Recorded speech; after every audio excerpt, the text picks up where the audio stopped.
வியூவரோட request Amitabh Bachchan அவர்களோட ஒரு 4 படத்தை கேட்டிருக்காரு. அந்த 4 படத்தை ரொம்ப வேகமா பார்த்துருவோம். என்னென்ன படம் அப்படிங்கறத இப்ப பார்ப்போம்.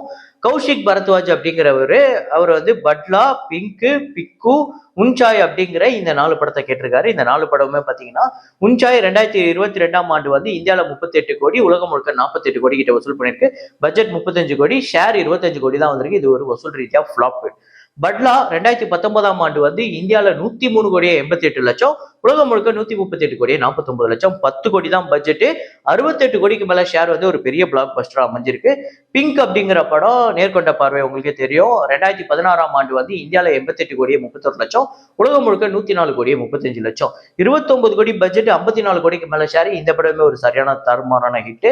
பிக்கு அப்படிங்கிற படம் 2015ஆம் ஆண்டு வந்து இந்தியால வந்து 107 கோடியே 22 லட்சம், உலகம் முழுக்க 141 கோடியே 30 லட்சம், பட்ஜெட் 40 கோடி, 68 கோடிக்கு மேல ஷேர் வந்திருக்கு. இந்த படமே சூப்பர் ஹிட். சோ இந்த மாதிரி உங்களுக்கு ஏதாவது ஒரு ரிக்வெஸ்ட், ஏதாவது ஒரு மூவி ரிக்வெஸ்ட் இருக்குன்னா கமெண்ட்ல போடுங்க. மோஸ்ட்லி டைம் இருக்கு, அது டேட்டா இருக்கு, இல்ல ஆல்ரெடி சொல்லாம இருக்கு அப்படின்னா கண்டிப்பா அதை நான் சொல்லிடுவேன்.